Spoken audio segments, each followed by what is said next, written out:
dark where I am, is it? It's Hello, everybody, and thank you for joining me today. It's Allan Laboucan with the Rocks and Stocks News Show.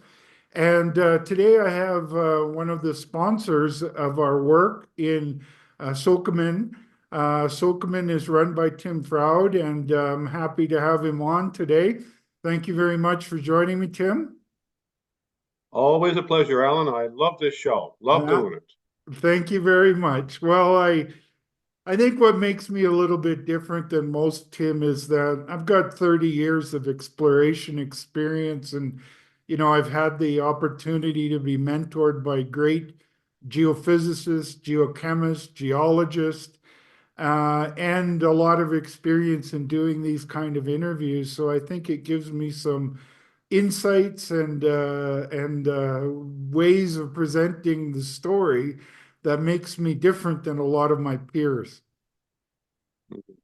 Well, it's clear from the people you get on your show. I mean, you just don't talk to geologists. I mean, you talk to some pretty big people in the business on all sides of the fence. So no, I think it speaks volumes for what you're offering, and we're very proud to be a sponsor and more than glad to pop on here whenever I can.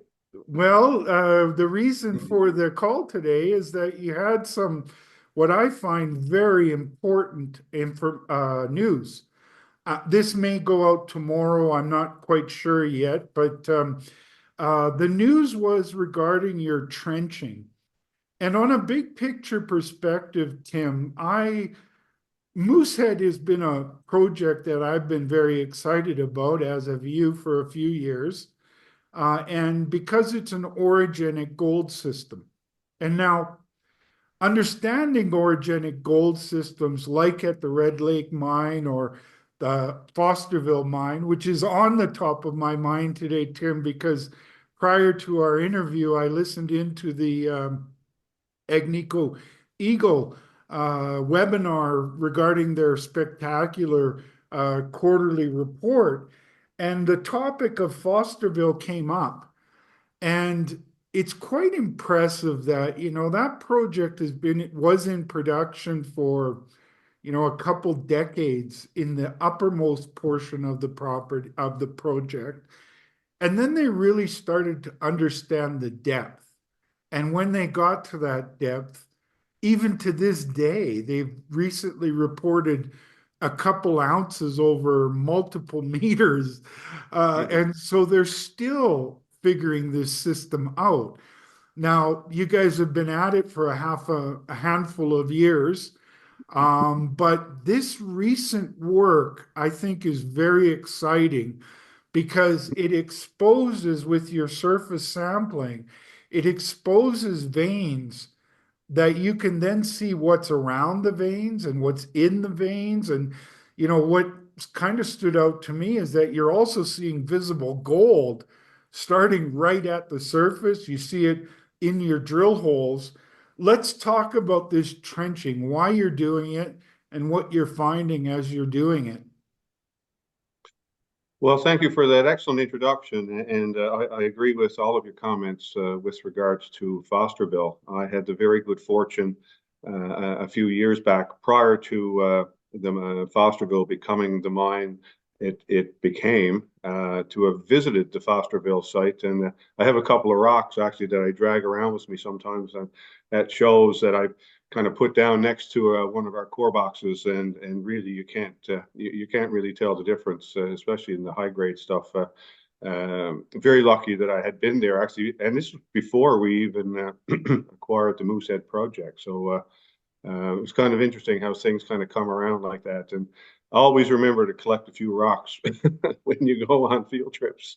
And by the So way, you never. folks, you have those rocks, that sample, that those two samples you talk about on your website. So I think Yes. what people will notice if they look at that is you can't really tell the difference between Moosehead and Fosterville. Yes, and agreed. And even just a little further on this, a year or two ago at the PDAC, I wandered over to at that time, I think it was Kirkland Lake Gold's booth. This was before the takeover. and plopped down a box of core from Moosehead, and everybody in the booth kind of looked at each other and said, "Were you into our core farm?"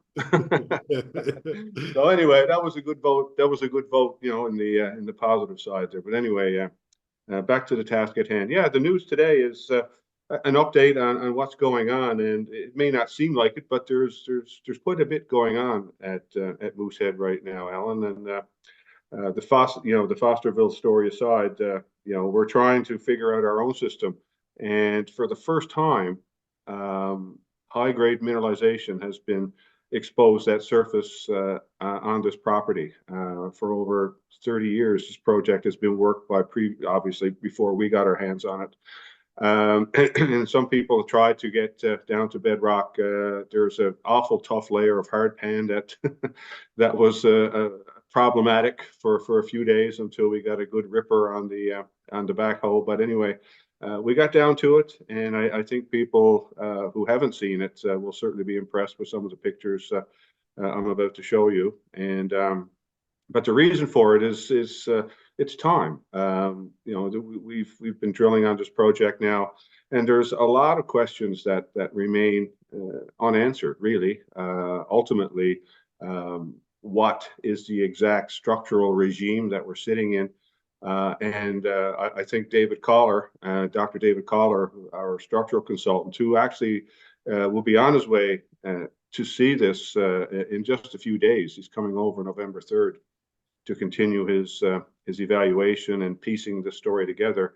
I think this exposure will help him tremendously in basically figuring out to the best of obviously a human's ability what's going on at Moosehead, and hopefully ultimately where we could poke a few holes down and see this thing at depth. So Speaking of that, Tim, yep.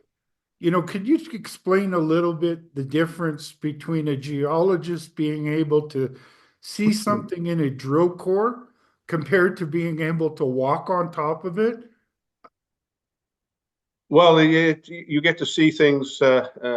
You actually get to see them how they're sitting, like contact relationships between veins and wall rocks, and all kinds of surprises.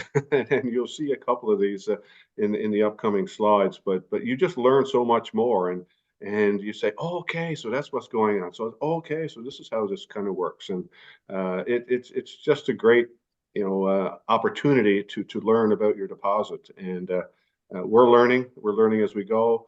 And every now and then you'll get a surprise, like I said earlier in the trench, and we've got a couple to show you, and one that was quite pleasant and good to see was we actually see where an old Altius drill hole penetrated the quartz vein, a vertical hole that they drilled from surface a few years back in 2001 actually, and we mentioned it in the press release. I think it cut about 3 meters or so of about 6.5 grams or so, but right around where you can see the hole, you hold in the quartz vein, and they didn't see any when they drilled the hole. So it just goes to show again how important it is, especially for these nuggety type systems, to be able to see as much of these things as you can, not just in drill core. You get a real appreciation for the nugget effect in these things, and we see that in our sampling as well. But obviously, it's very important for the bulk sample in terms of it gives you a better handle on what grade you could be dealing with, moving down the road. So when we take this bulk sample, we're looking to take probably 2,500 tons or so, and shipping it off for processing. That's really how you learn about your deposit. And as well, we also mentioned in the press release, we've just shipped off about 150 kilos of material from the vein, from the trench, three distinct rock types basically that carry gold on this project: the high grade quartz veins, the altered mafic dikes, and the altered sediments, the wall rock. So we sent off about 50 kg of each of those to base met labs in Kamloops for a battery of tests. And I have a slide basically showing what exactly we'll be doing there, and we'll learn a lot from that as well. including gold recoverability, how much free gold is in the system, and things like that. So a lot of good things are happening, and Before we can't get wait to get results. before we get into the images you have for us, Tim, for the non-geologist out there, Tim mentioned nuggety gold, okay? And that is an opportunity and it also creates challenges. And one of those challenges is that when you're drilling a small drill core, you have the very good chance of being inches from a nugget and inches from no nuggets. And Mhm. so when you take a bulk sample, you're taking all of that rock. And so you have a much more representative idea of what's actually there compared to a small diameter drill core. Which is why sometimes in these orogenic gold systems, Tim, I pay as much attention to the visible gold seen as I do in the actual grade, because I know you could be inches or a foot or two or a meter from something that would be spectacular compared to something Yeah. that looks very modest. So I just wanted to create that context for my non-geologist viewers out there. Okay, well, why don't we have a look at that then, eh? Let's just see if we can get this thing going here now. Alrighty. I always manage to jump the gun here and hit the PowerPoint before I'm ready. Here you No go, worries, share Tim. screen. There we go. There you Okay, go. Oh, wow. can you see that? Yeah, right away I can You see see that? Okay. the quartz veins. And I also noticed that how it moves around. There's a perfect example. If you projected that deep, folks, and you were drilling right through where his cursor is, everything would be great. But if you were drilling the material to the immediate right of that, no, your big cursor, and then just yeah, Oh no, that's my north arrow. yeah, yeah. You notice how the quartz bends, and if you got the Yeah, wrong portion of that bend, you yeah. might miss it. Yeah, for sure. So this is a slightly older drone shot overhead. We're getting another one done today, actually, because we've finally cleaned it off, and it's even more exposed than what you see here. So I apologize for not having the most up-to-date overhead view, but I do have a few that show it a little more advanced in terms of its cleaning. For instance, one like this here. Right? So Oh we've got a wow. lot more exposed, and you want to talk about structure and things like that, and complexity and surprises and things like that. Okay, so I jumped ahead. Let's just go back to this again here. So yeah, so this is the Western trend again. Pretty typical high grade vein system that is is it occurs in every zone. Actually, we've got I think seven distinct zones of mineralization on this property, all of which feature high grade veins at some point in them. Some have more than others. And by the way, we're only about 100 meters west, basically down the page of where we'll be taking a surgical bulk sample in 2025 with Nova Mira. And I'm really looking forward to that one because that's one where we basically just focus on the high grade.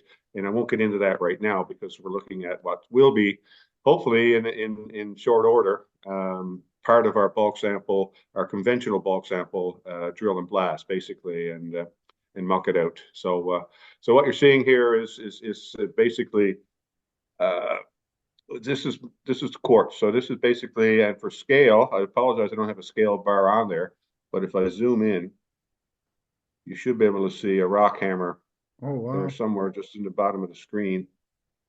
right there. So there's a rock. So this is about a meter long, right? So, so this vein is, up to 3, 4 meters thickness, and it varies. Again, pinch and swell is a common feature in these orogenic vein systems in both senses, in the lateral sense and in the horizontal sense as well. These things kind of, swell, pinch and swell. It's exactly what it means.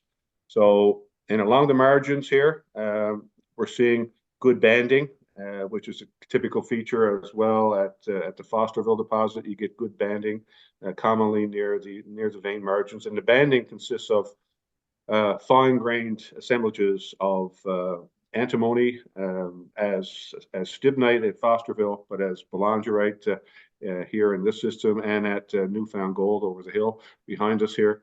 And a little bit of arsenopyrite and sphalerite. When we start seeing the sphalerite and the boulangerite, that's typically when the grades kind of go crazy. So, but I did And mention, I again, think, for the non-geologist out there, those are indicator minerals, if you will, that tell you you're in the right kind of stuff.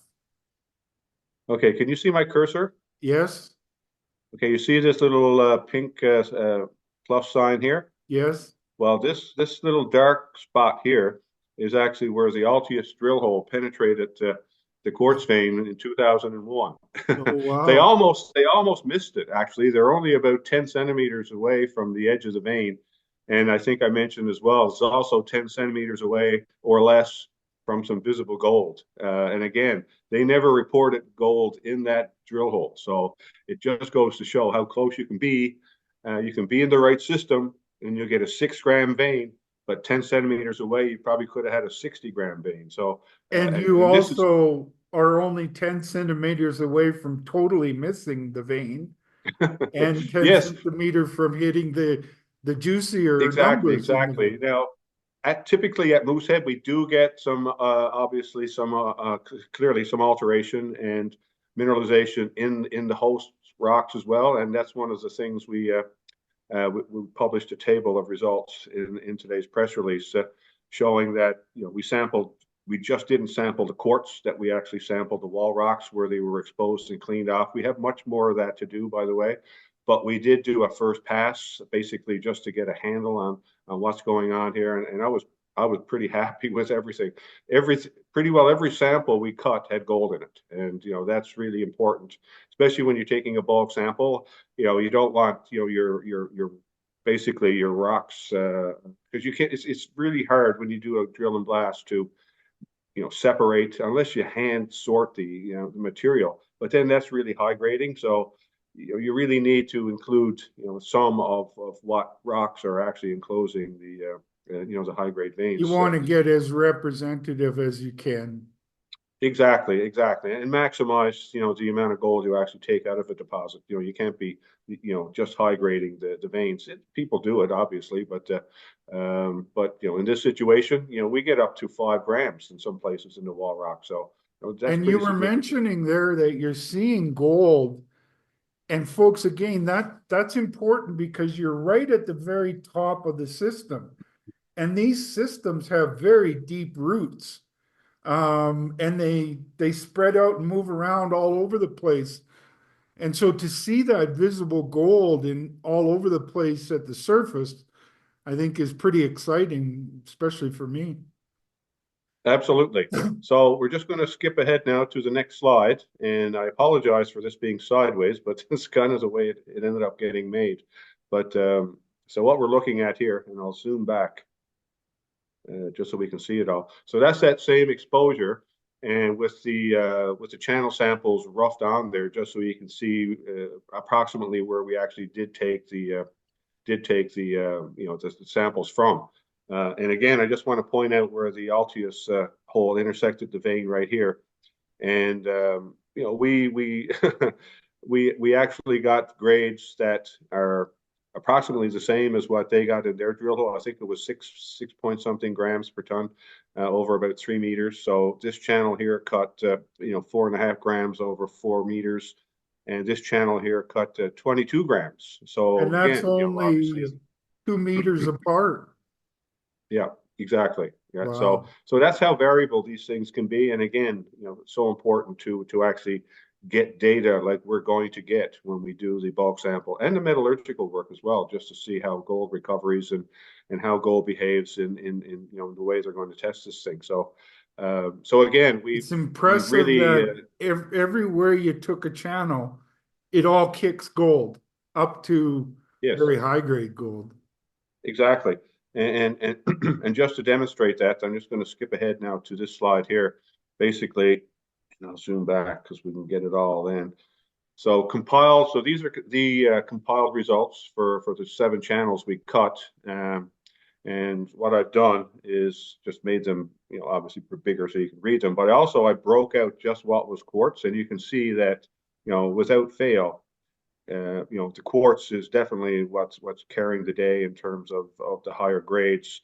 But it also shows that there's also gold in the wall rocks as well, which is super good. So Well, that's important for me for a couple of reasons, Tim, is that I don't think people really realize how impressive it is because you have mixing of your quartz and your country rock, but you don't get to unmix that when you send it in for assaying.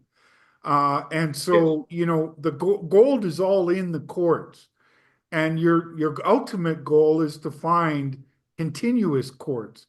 Because look at what you do there, 3 meters of 36 grams. yes. That's pretty spectacular. That's what you want to be mining. That gets you those Fosterville kind of numbers. And just to remind people, I mean, we got a lot of intersections like that, historically on this property. Not just a one-off. Every zone has multiple hits like this. Now we haven't had one lately, which is unfortunate, but that's how it works in exploration. But anyway, the time was right to do this bulk sample. And again, for the amount of information we'll gain, it's really priceless. So, okay, I'm just going to skip now to the metallic results here, and I just want to point something out that aren't familiar with metallic pulp assaying. Basically, the entire sample that you send into the lab at Eastern, at least. I know there are a number of labs that when you request metallics, in the fine print, you'll read that they only do 75% of the sample or a certain weight of the sample. So if you send in a 5 kilogram sample, they may only do metallics on half of it because of the size. But Eastern, they do the whole sample, and really that's very, very important because you don't leave anything in the bag. How do you know that what's left in the bag doesn't carry more gold than what's being processed? This process at Eastern is literally foolproof. Plus, you get 2 assays. So what they do, they pulverize everything, and then they run it through various meshes, and they recover the plus 150 mesh, and they assay that, and the fine fraction, the minus 150 mesh, and then they assay that as well. But what I want to draw it's just some of the values that we're getting now. Obviously, these are concentrate results. So, there's 231 grams in the coarse fraction versus 3 grams in the fine fraction. So, this is a very good thing because it's suggesting, until we get the actual metallurgical work done, that a fair bit of our gold at Moosehead is free. It's not free, but I mean, you know what I'm saying? It's not locked in sulfides that needs, either a flotation. Now we still will do a con. We will be testing for that type of how much gold is actually in For our sulfides as well. non-geo friends there, Tim, this is what that means is that you don't need, it's very easy to recover the gold when you're dealing with what Tim is describing there.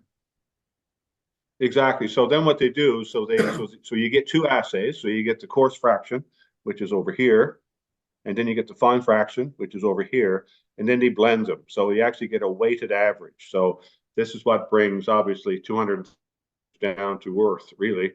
But it's really, a very honest way of analyzing your core because a 30 gram assay button, in a standard gold fire assay, um, is really just that, 30 grams. That's all that gets analyzed out of a whole bag.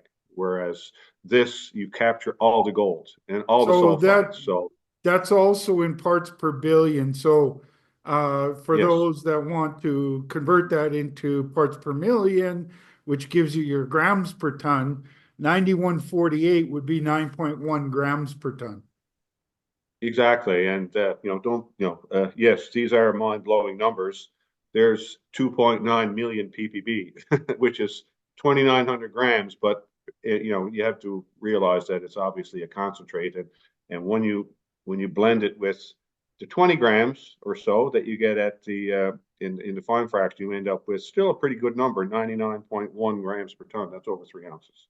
Wow. So Wow. so, but the point here is, a lot of our gold appears to be coarse and potentially free milling in terms of recoverability. So a gravity circuit will be definitely something that will be applied here when we do our bulk sample. So for the non-geo out there again, I'm always trying to convert things, Tim, for people.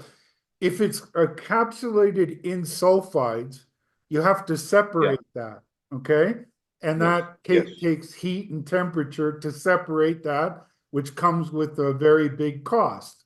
But if the yeah, gold is not encapsulated in that, then you can use simple gravity to separate the gold from the rock that it's in.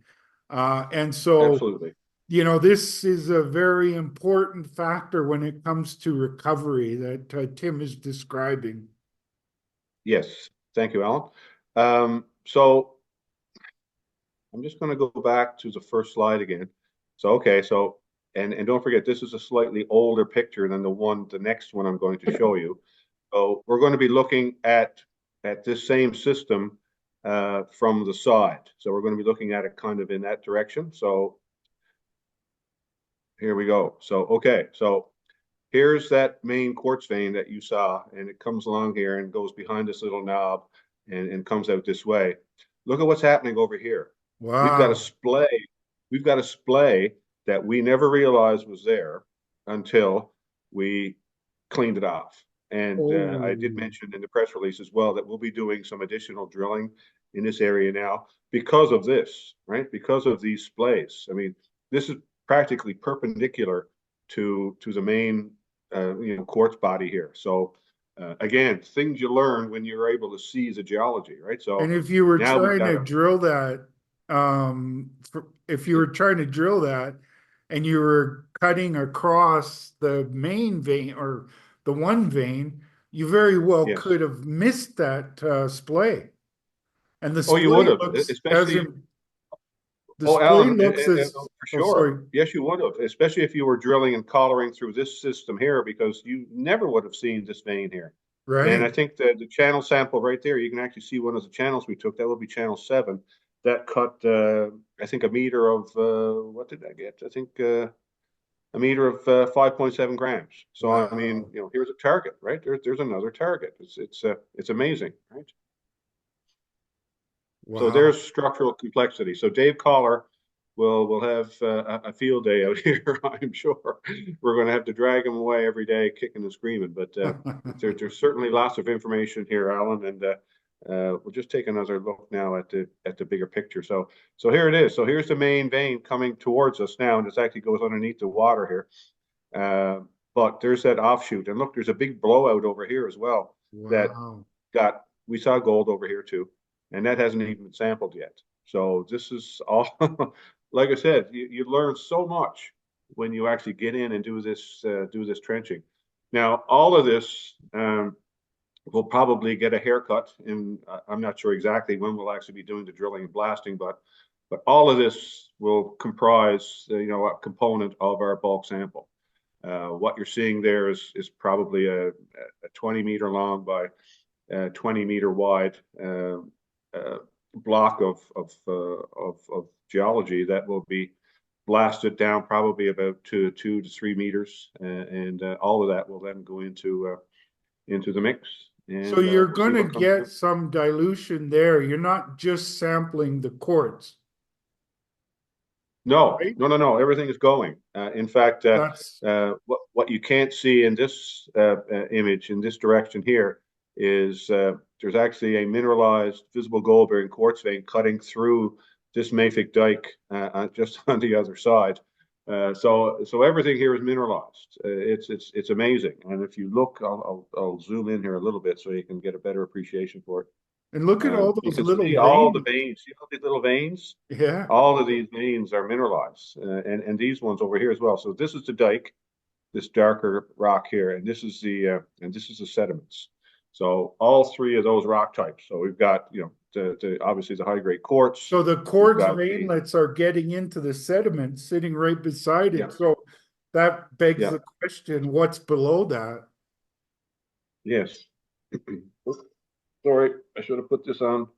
Oh, that's okay, Uh, Tim. can I call you back? I'm on a call. Sorry. Okay, sorry about that. Yeah, so like I said, we have Dr. Collar coming over in a few days. He'll spend 4 or 5 days and longer if he needs it to put his head around this and obviously plug whatever information he gets from this into his database and his model eventually.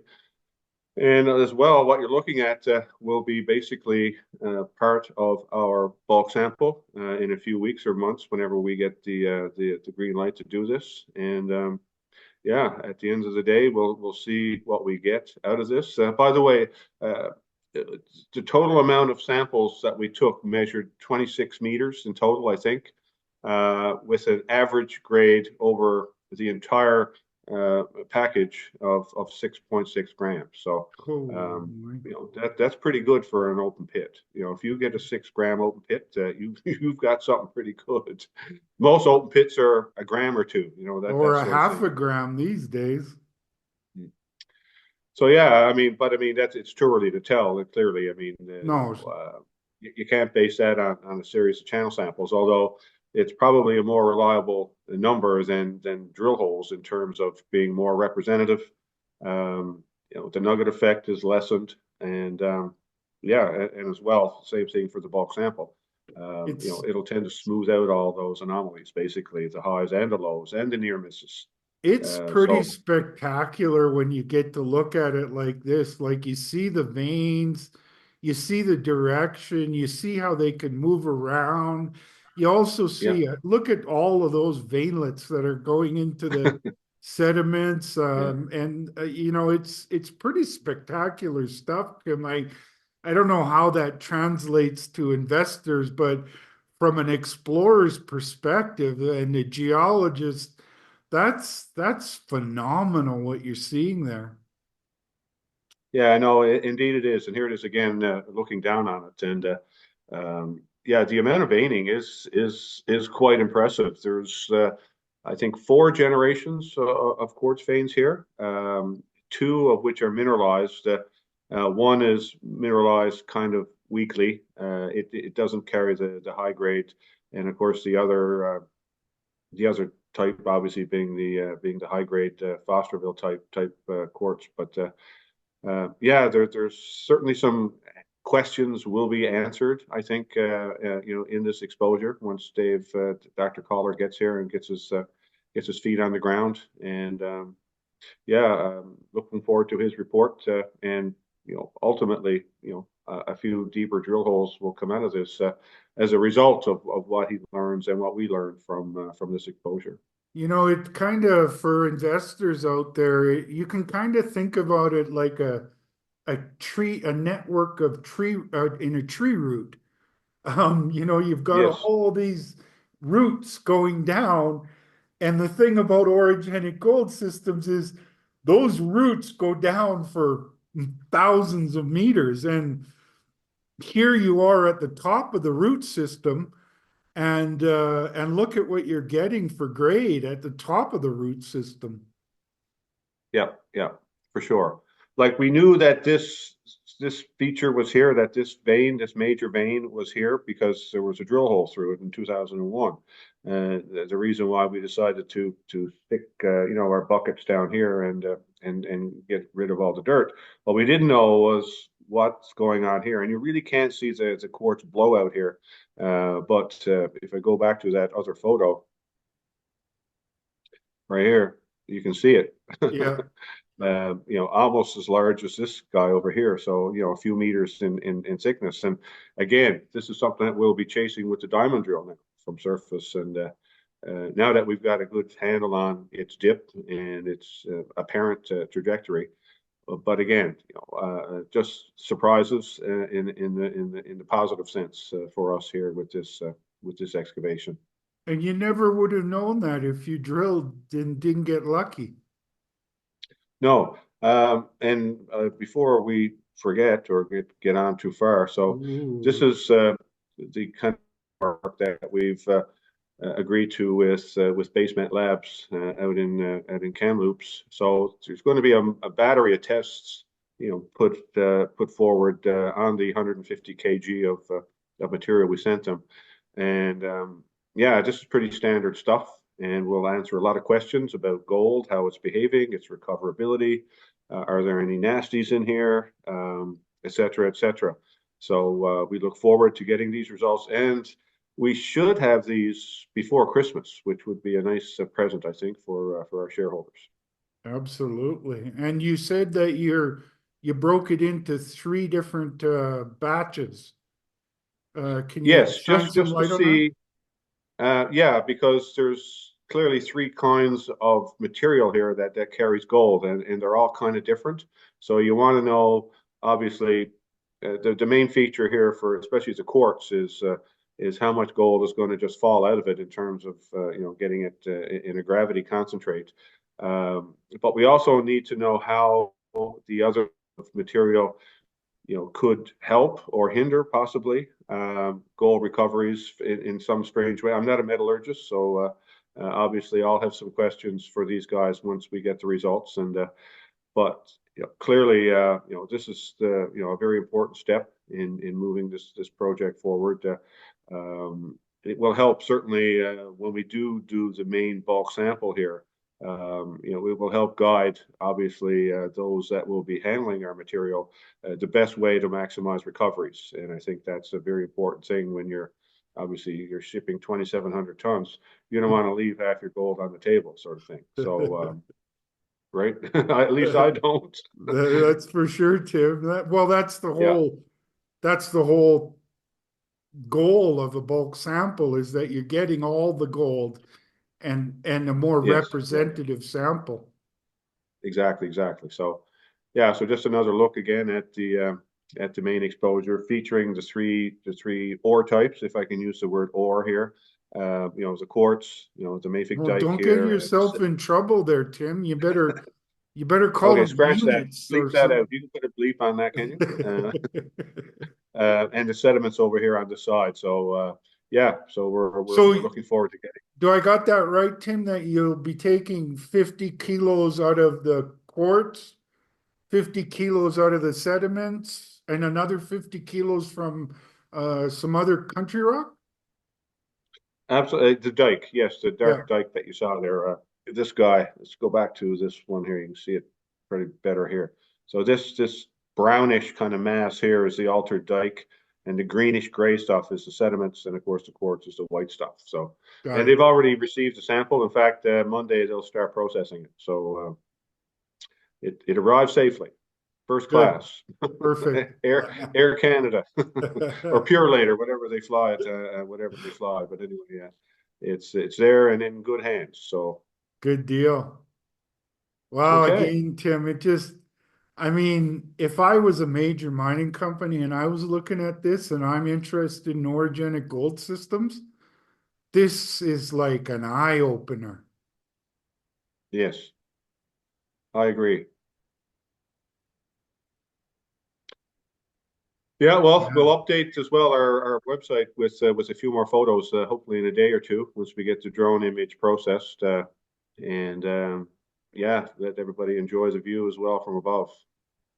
And from the side, you get a look at the side and those splays and yeah, Yep. it's all pretty exciting stuff to me, Tim. I've felt for a long time that you have something really special here.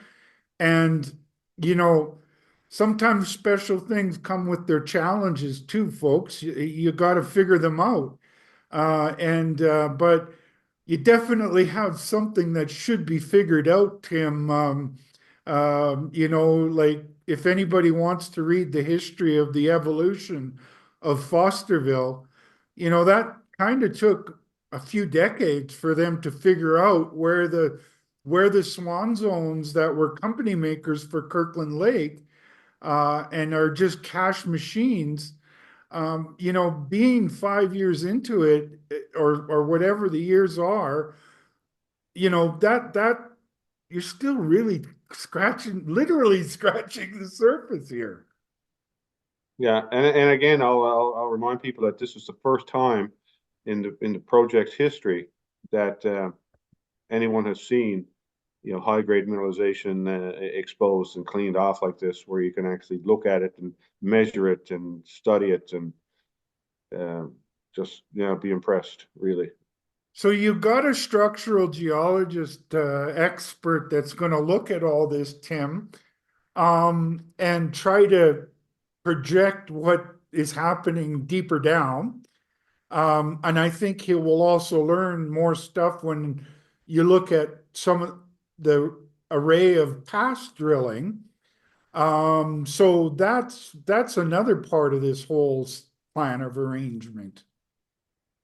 Exactly. Yes. Yes. Yes. And yeah, well, every bit of information is important. And again, orogenic gold systems are, they can be testy at times, and this is a clear example of that. In fact, let's just go back to this image here, where you see the vein just basically shooting off pretty much perpendicular to that main vein which runs over here. It's like I said, we just thought these were just, when we first started to scrape away at these before it all got washed off, we thought it was just loose blocks of quartz that had been pushed around by the glacier. But we soon came to realize that no, this is actually in place.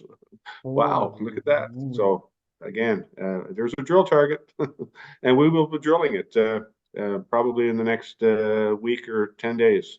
There's a big conference in St. John's coming up starting this week. It's the CIM, the open house. The government Department of Mines have their open house, and it's kind of like our version of the PDAC, only with just up to 1,000 or so people. But it's an important event, and there will be spies wandering around. Trust me, they're if you know what I everywhere mean. these days at all these conferences. These major mining companies, folks, this is what they're looking for.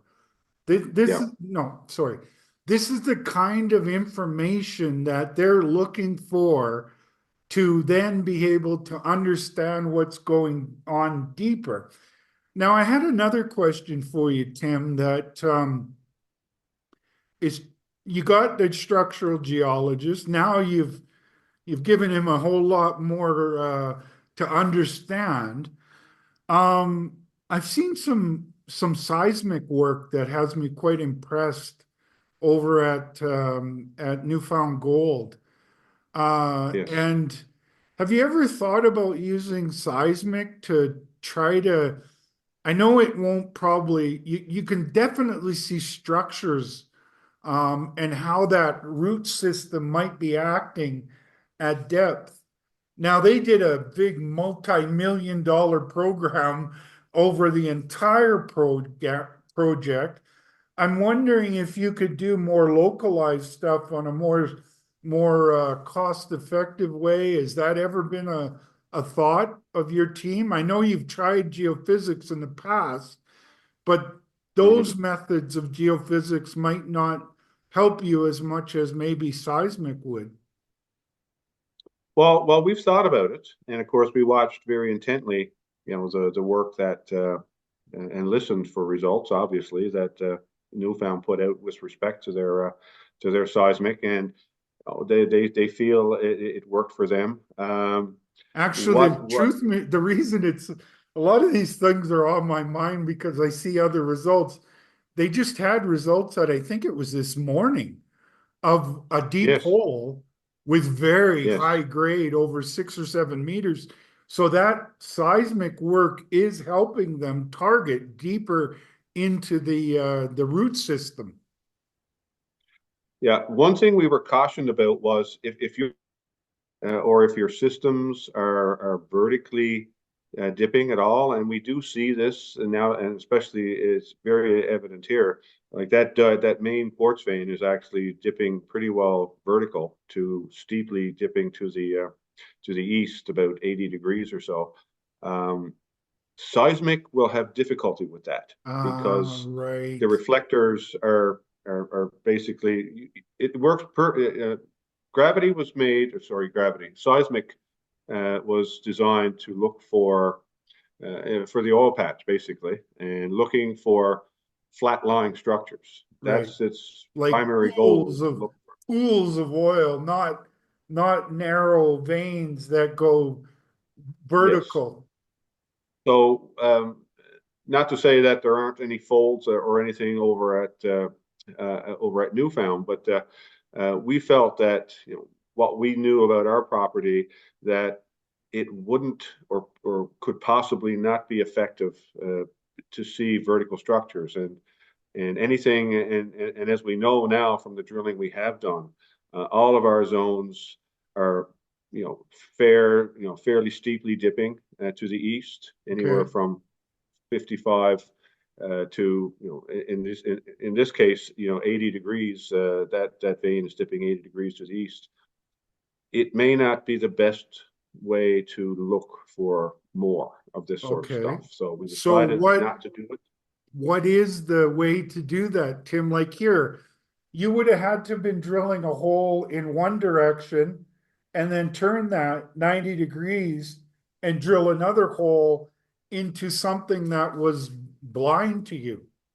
How do you Yes. find that splay Mm, mm. with a drill hole, or how do you find it? What methods can you use? It's called the luck method. You have to be lucky, obviously. I Yeah, mean, and just drill at different orientations. Like just don't drill one direction. That's something a technique that we've employed here. Um, I guess uh, you could also get a pattern where you see, okay, these ones are going north south, if you will, just for argument's sake, and then there's also potential for east west ones. So, when you're drilling this one, maybe you send one in 90 degrees from that. yeah, exactly. And every now and then we do what we call the wing shot. Basically, just drill a hole at 90 degrees to see what could be there. And obviously, here's a classic example of yeah, you need to do this from time to time. Right. Because if you put the hole in where the water is, that looks like a mountain there. Um, Yep. and you go in one direction, you definitely wanted to go 90 degrees to that. Yeah, yeah. So, Okay. short of, trenching the entire property off, which is impossible, Yeah. um, like I said, you just learn so much, and obviously you need to have a little bit of luck as well, in any aspect, especially early stage exploration, which still these projects, have to be considered early stage in that, there's no development here yet.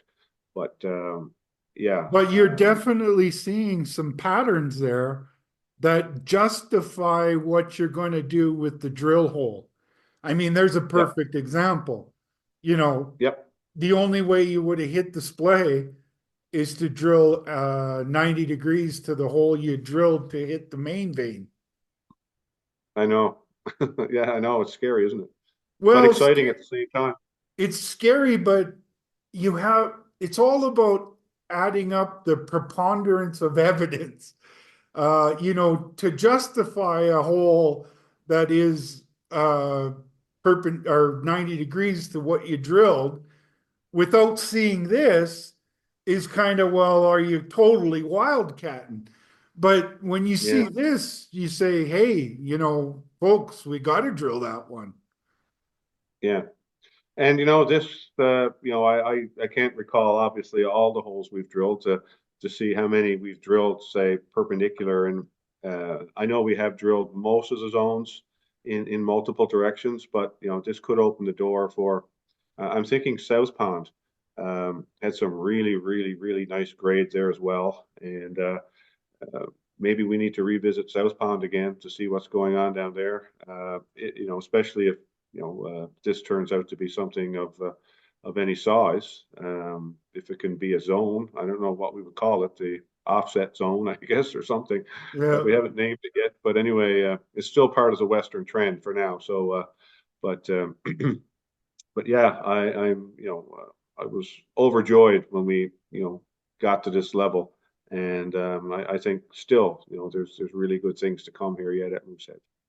Well, Tim, regardless of how investors look at things, when I see this, yeah, I get tingly feelings as an explorationist, thinking of what this looks like as you go deeper. And, Hmm.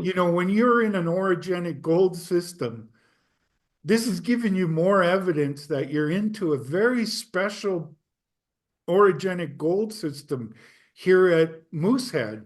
And when you have Yeah. something special, you have to really keep on it, keep on it, keep on it, regardless of what the audience is saying, from the audience of investors or the audience of a geologist.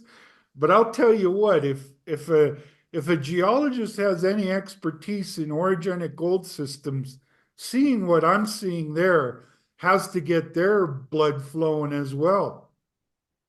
Yes, yeah, yeah, for sure, Alan. I'm just going to go back to the first slide again because I think you can see evidence of that offset. Right It's there. just a little bit, so it would basically start here and trend off this way. In fact, unfortunately, the image doesn't quite. Let me see if I can squeeze any more out of it. No, you No. can see evidence of it there. See that white Yep. blob there? Like I said, when this was first being cleaned off, we actually thought that these were just blocks of quartz stuck in the hard pan, but Huh. no, it is actually an outcrop. So it's shooting off at a fairly substantial angle to the to the main vein, which is obviously this guy here. Yeah, yeah, yeah. Wow. Just off she goes. Wow, Tim. Yeah. I mean, this is, Oh, I've here's that. all, Remember I said in the Mafic? Sorry, I remember I said I didn't realize I had captured this here. This is oh, yeah. Look at all the quartz in the mafics over there. you can see the see if I can get it. Yeah, this one actually has visible gold in it in the dike. I don't know if I've ever seen that before. So Wow. interesting, interesting. Now the whole dike itself is altered and mineralized with disseminated pyrite and arsenopyrite. We generally the belangerite or the sphalerite in the mafic dike, or even in the sediments, down here for that matter. But it's interesting that now we're actually seeing a belangerite bearing dike Like with right, gold right cutting the through mafic. there. I don't Wow. think I've ever seen that before on this property. Yikes. Wow. So Again, look at this. This is a snapshot of what you can see underneath your feet. And then when you think of these as big root systems, again, I think you've got something very special here that really deserves the work you're doing is great, and the work you're planning to do. And these are systems that folks, they might not be, if you looked at a Fosterville for 20 or 30 years, you would have said, yeah, so what, so what, so what. And then all of a sudden you found something that made Kirkland Lake a $15 billion takeover because it was a cash machine. mhm. This has all that kind of potential wrapped up right there for you, folks. I agree. Yeah. Well, there you go, Tim. I could talk to you for hours about this sort of stuff, but thanks again for coming on to our show to give my audience and your audience that follows these shows, an idea of how spectacular and exciting this really is. And it's all about those rocks, folks. The stocks may not always understand it, but the rocks are what's No, important. yes, absolutely, Alan. Well All said. righty, Tim, did you have a closing word? Yeah, like I said, I think this is obviously moving this project in the right direction. The data and information that we'll obtain from not just the bulk sample, but the metallurgy and the structural information, which will guide future exploration on this project. I think there's still a lot of good news to come from this project yet. Excellent wrap up there, Tim. I'm gonna close it off by saying, folks, that bear in mind my bias is that the company is a sponsor and they pay me to create content. So this kind of work is at for their benefit, but it also benefits my audience because it enables me to do this kind of work, not just for Sokoman, but for other companies in the sector in general. So those are my biases. But one thing that companies do not pay me for is my opinions. And my opinions are based on 30 years of doing this and having been mentored by people like Gennon McDowell, who was the world exploration manager for Anglo, who's a brilliant geophysicist. My mentor in geochemistry, Bob Barnett, did all the chemical analysis for the Diavik diamond mine from a pre-ex discovery through to many years of mining. I've had a litany of a great geologist. I even include Tim in that as being mentors Oh, in helping me understand the rocks. And so this is not a biased opinion based on nothing. It's based on 30 years of experience. And when I put that through my filter, I think Moosehead is a phenomenally exciting orogenic gold system that I think will be around for a very long time. And you guys are doing a great job of it, Tim. So keep up the great work. thank you, Alan, and good luck to all your listeners. All righty. On that note, everybody, do your homework, speak with your financial advisors, go to their website, look at all this stuff because talk to your friends that know something about orogenic gold systems. This is really exciting stuff, and I encourage you to do that homework. Have a great day. We'll talk to you soon.